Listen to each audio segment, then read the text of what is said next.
Powered by Sports Interaction, Canada Sportsbook. Hello, everyone, and welcome to Game Over Vancouver. I am Samantha Chang, and tonight I am joined by our guest, Lachlan Irvine. You can find him on Twitter at Lock in the Crease. How are you doing tonight? I'm doing great. We get to talk about a Canucks win, which is a very lucky break for us. Yeah, Canucks string together a second win in a row, sixth win of the season, putting them one off the 7 that they won by December 1st last year. And they beat the Kings tonight. We got 2 goals from Boeser, 2 goals from Elias Pettersson, and an outstanding game from Thatcher Demko, which I feel like has been few and far between this season. Yeah, it's about time for him. He really deserved a good night tonight after all the tough outings he's been through. He looked like vintage Thatcher Demko tonight for sure. Yeah. What was we'd like to start our first segment with kind of story of the game, biggest story. What did you think were the biggest stories of the game for the Canucks tonight?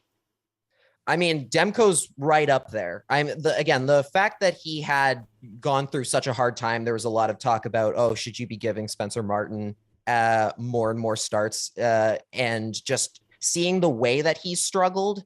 It's because it hasn't just been about the actual like wins and losses or the save percentage. It's been about just the way the pucks have been going in for him. He couldn't catch a break tonight. Not only did he have a great game just based on pure merit, but also like the bounces went his way for a change. There were so many times where a play that might have been a goal in a previous game ended up being a quick whistle or something like that. To the point where Drew Doughty started just cussing out the refs at one point. It's great to see that Demko had such a big game tonight and was and really factored into the Canucks win tonight. Yeah, I thought Demko was outstanding tonight. If you guys weren't keeping track, he had 36 saves tonight, 37 shots. And like you said, the one thing that stood out to me was that quick whistle where Doughty was complaining. And anytime you can piss Drew Doughty off, it's always a good time. I mean, it's not hard to do. You just like a wind blows in his face and he starts like screaming. You can piss him off pretty quickly. I always find it so interesting that like for a player who came into the league seeming like so good natured, likes a joke, he's actually so cranky. Yeah. And you would think after winning like 2 Stanley Cups, like he's got nothing left to prove in his career. He's got the money, he's got everything going for him. Like he doesn't need to be this ornery going into the games. That's just him. I know, it's wild.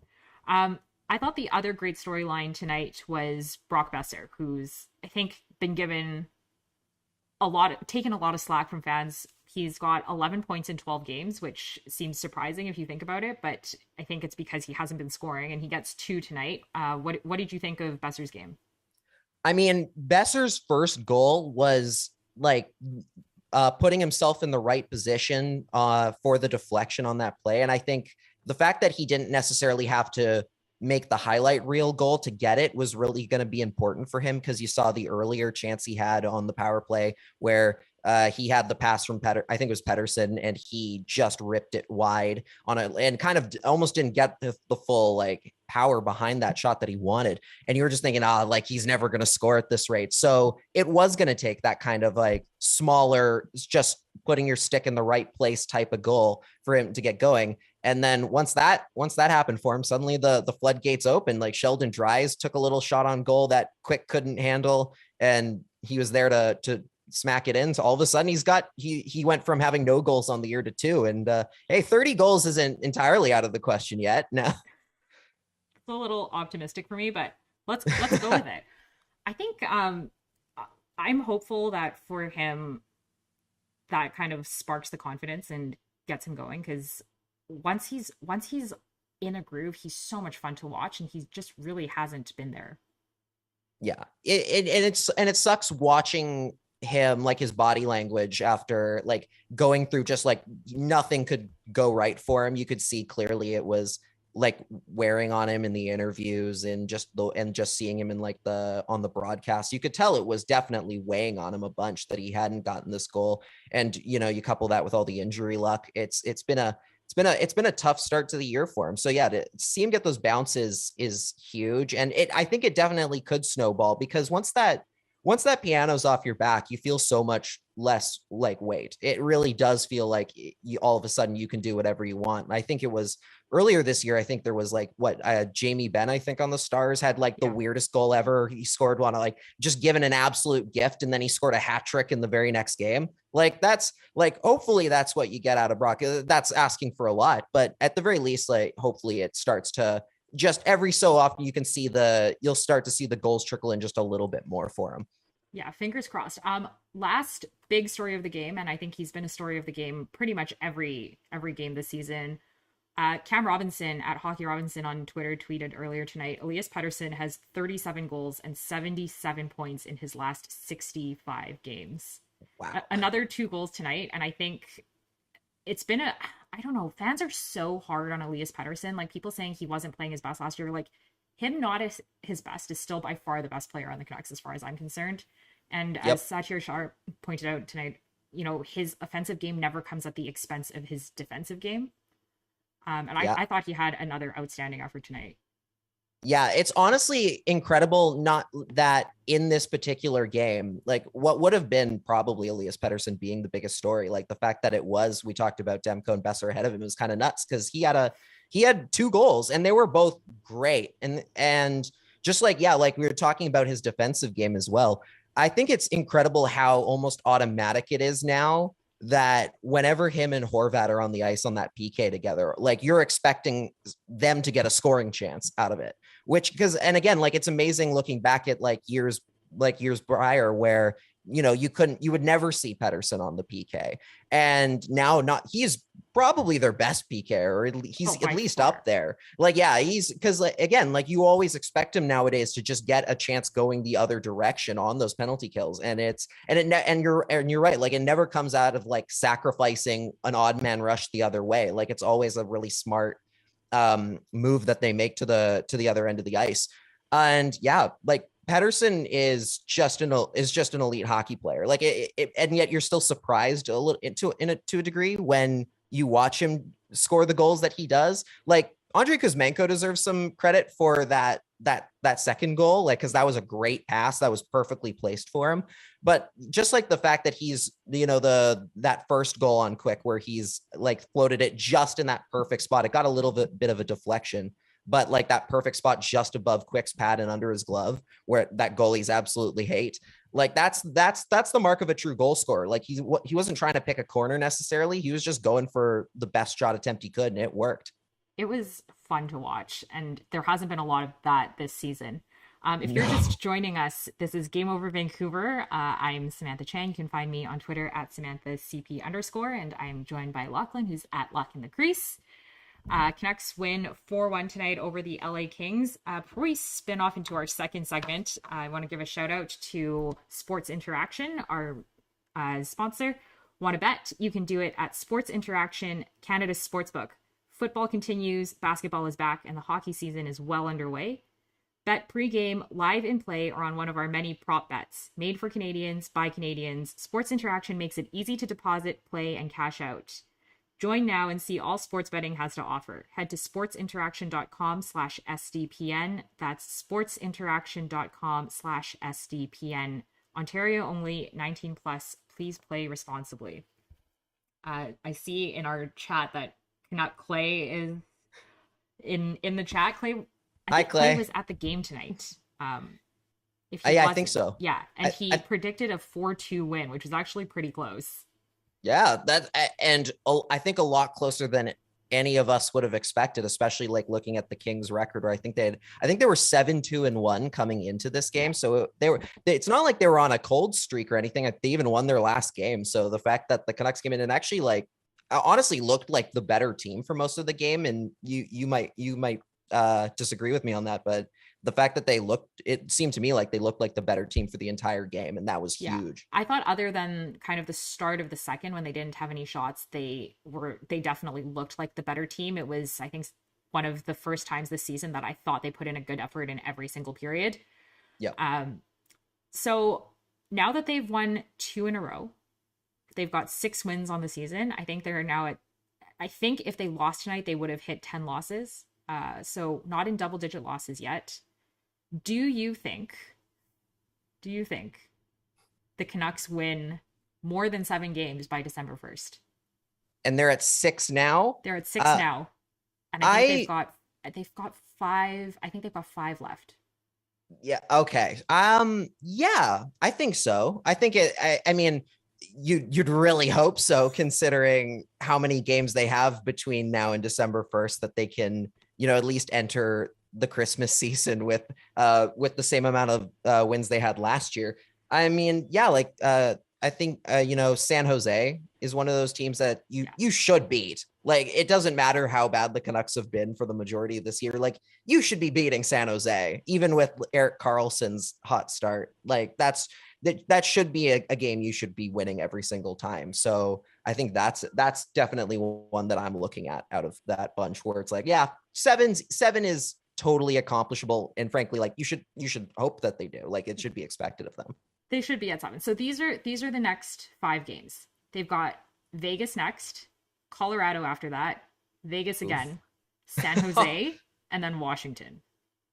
So they really have only one chance to do it then. It's just that one. Yeah. I mean, I think it's doable. I think they should beat San Jose, although if I've learned one thing about the Canucks, is that they lose every game that I think that they should win. Yes, that's true. And I forgot about that. Manage to win the games I think they should lose. Always. That's been a franchise staple since 1970, is always just winning at the weirdest possible time in the weirdest possible way. So watch, like the win will end up coming against Colorado and not San Jose. That would be very Canucks. That would be extremely Canucks, especially because Colorado hasn't looked particularly good. Like, the cup hangover has been a little bit strong for them. Yeah, and they're missing Nichushkin, they're missing Byram, they're missing Landeskog. There's a chance there. There is. And I think, like, and I remember back when the Avs were just kind of starting to build up into that, like, that Stanley Cup team. There was that one game where I think they were leading their division at that point. They came into Vancouver. The Canucks ended up taking them all the way to overtime, and it was like Derek Pouliot with the winner, and like in OT, like it was a 6-5 game that the Canucks had no business winning. Yeah. Like, this is absolutely like, look, as a game the Canucks could absolutely just come out of nowhere and win to surprise everybody.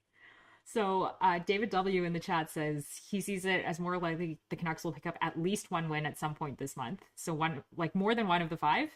The Canucks, after 18 games, are a point ahead of where the Habs were last season after 25 games. I mean, that's good, but that is good news to a degree. I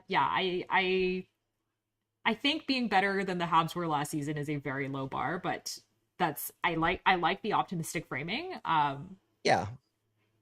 Personally, I've already gone out on the limb of I want them to set a record for losing, so I don't know if that's good for my personal brand, but I guess it's good for morale.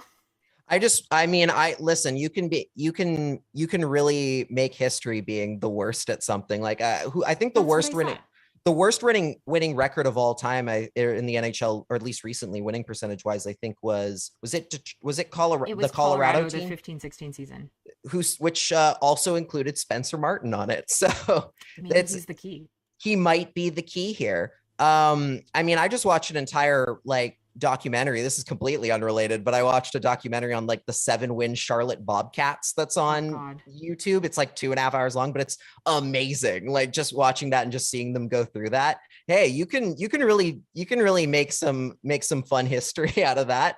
I mean, who doesn't want Connor Bedard, right? Exactly. I want Connor Bedard. B, I want to set a record. If you're going to start off losing as many games as they have, you might as well go for it. And also, I think the other record they could go for, it didn't happen tonight, so maybe I should say this joke, but at one point when the Kings scored their one and only goal, I had a moment of, oh, here we go again. They had a 2-0 lead, and they're going to blow it. And I asked and did not get a definitive answer on what is the record for all-time multi-goal leads blown in one season. Someone told me they thought it was 15. And I think the Canucks are definitely on pace to break that record if that is in fact the number.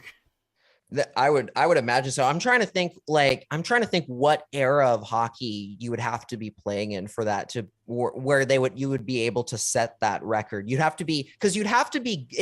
such a weird little place to be, because one, you have to be good enough to get the lead in the first place. So it's not like an expansion team that would set a record for losses in a year is going to be getting out to a bunch of leads in even multi-goal leads at any point during a season, right? So you have to be good enough to get the initial lead, but then bad enough defensively to blow it. And that's such a weird combo to get into. Like, there was the stat. Perfect description of the Canucks.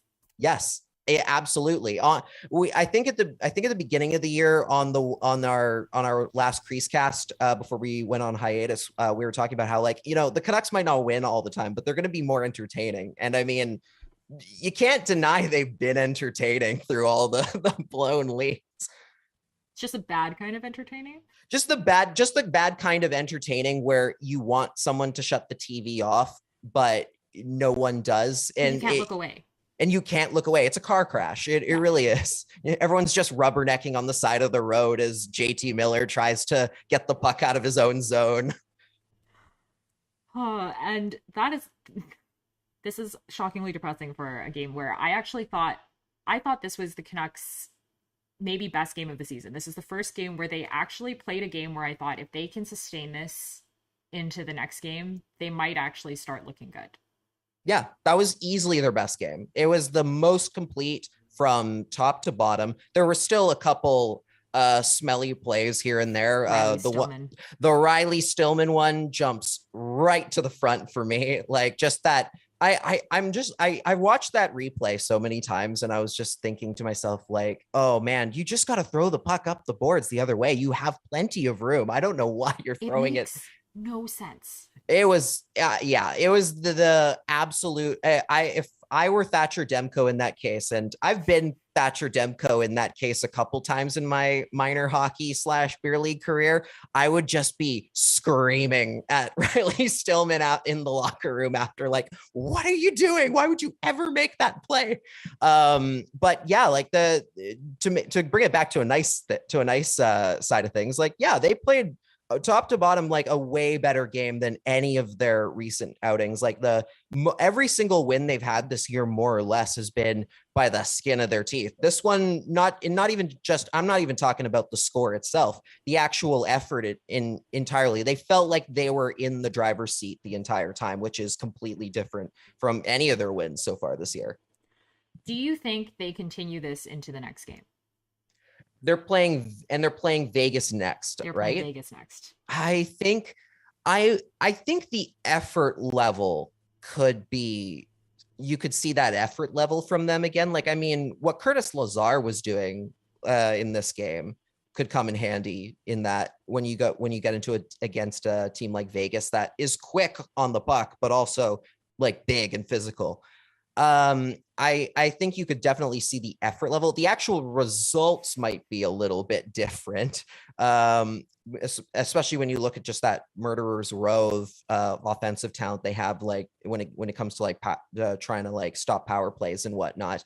But I mean, I think it's doable in terms of the effort wise, for sure. Curtis Lazar is who I want to talk about in our third segment. Canucks got Curtis Lazar back tonight, and he was a noticeable spark plug. Like, I have not seen them play with the effort they have tonight. And, the quote from him coming into the game was he wanted to drag them into a fight. And he was physical. He was everywhere you looked. What did you think about Curtis Lazar tonight? I mean, he was incredible. Like, just in terms of the way that, like, yeah, like the way he played was just, he was just throwing his body around. Like, it's nothing like revolutionary, but it, for this Canucks team, it's not really something they ever do. They're not a big heavy hitting team. So for Lazar to just be jumping in there, just throwing his weight around at every single minute and noticeably putting the Kings off of their game. Like, he got Sean Walker to take a really like dumb retaliation penalty. in the second period, just from throwing a bit of, like a hit that was just a little bit later than Sean Walker would have liked. And it's like that's the kind of effort the Canucks have been lacking, like that kind of not only effort, but in terms of like guy who clearly is enjoying himself on the ice to a point. Like there have been a lot of times this year where the Canucks have looked like they couldn't wait to get off the ice. So for Curtis Lazar to be out there like, I'm just gonna have some fun and just smash people into the glass the entire game, like that's a noticeable like energy that you're bringing to a team that desperately needs some right now. Yeah, if anyone wants to go see the clip of him drawing that penalty that Lachlan was talking about, you can see it. You clipped it. It's at Lock in the Crease on Twitter, so feel free to go check that out. Gordy Parento in the chat says that's really all we ask for as fans. I totally agree.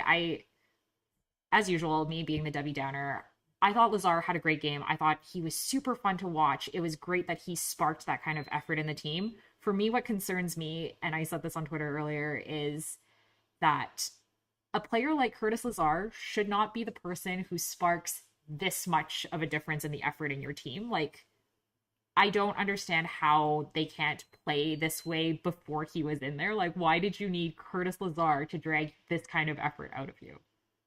Yeah, it reminds me of the John Tortorella quote from I think it was his first game back after he had that long suspension for trying to fight the entire Calgary Flames locker room. He comes back in like this first game, they end up losing, and he was like, David Booth was our best player on the ice tonight, and that says a lot about our team's effort, like actively like dumping on not only David Booth but the entire team.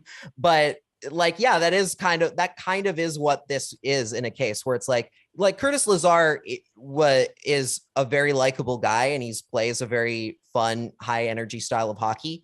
But yeah, like if he's the number one takeaway, and if he had been the number one takeaway from this game, thankfully with guys like Demko and Pettersson and Boeser, he wasn't.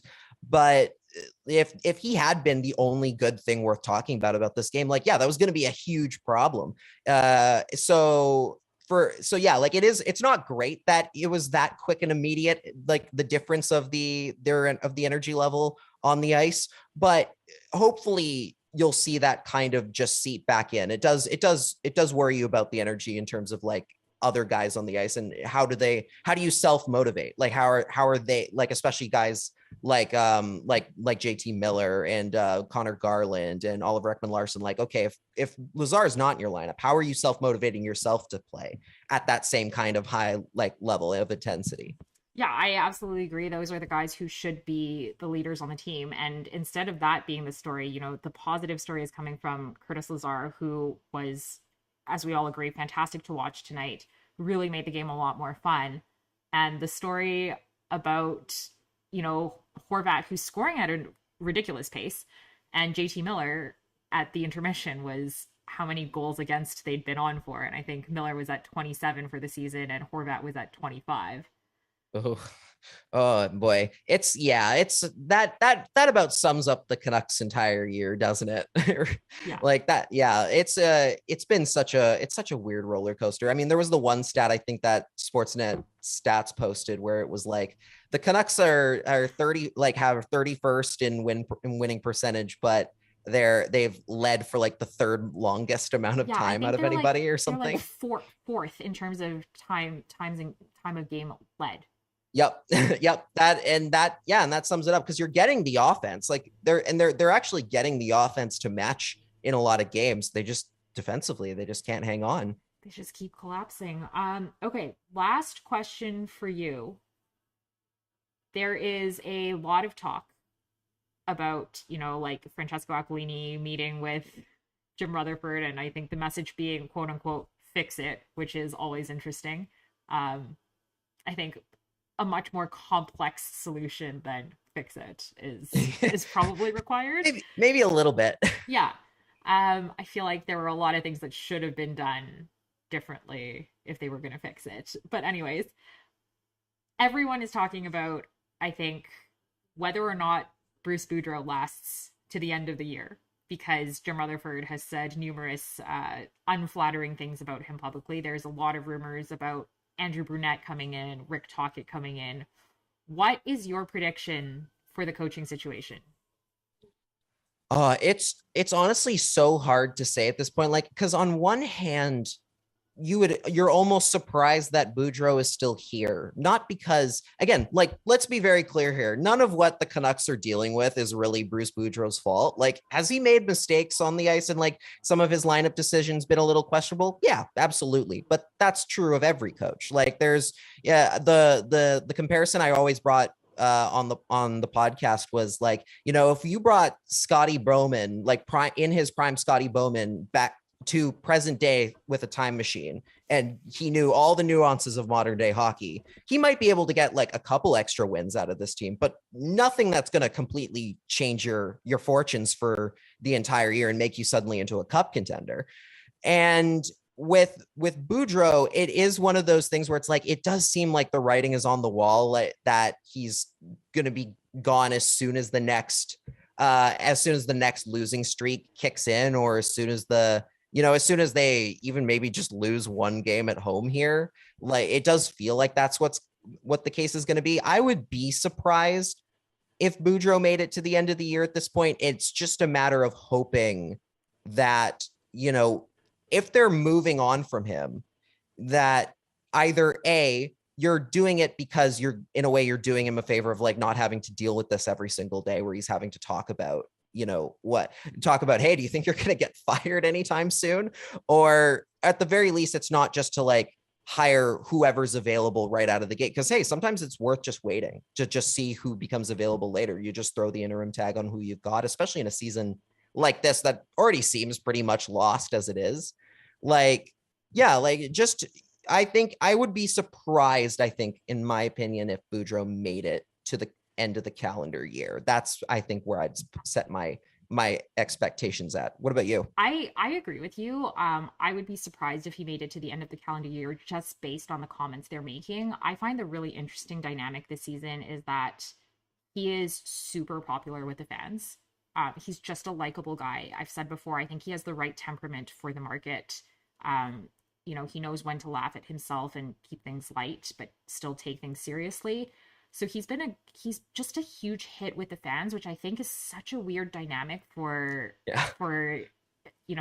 Rutherford to constantly be like, it's the coach's fault. When clearly the fans don't seem to think so. Like you said, there are always questionable decisions. I can't wrap my head around why Riley Stillman continues to be in the lineup when you can just have Kyle Burrows. Yeah. So there are definitely some questionable things, but not enough things that would have made a noticeable difference to this team. Tony Smolak in our chat says, please no Rick Tocchet, which I think you had the same reaction about. Yeah. Listen, I've seen Rick Tocchett's like teams when they're coach teams before. The boring hockey that they play is not worth any wins that they get. I'm sorry.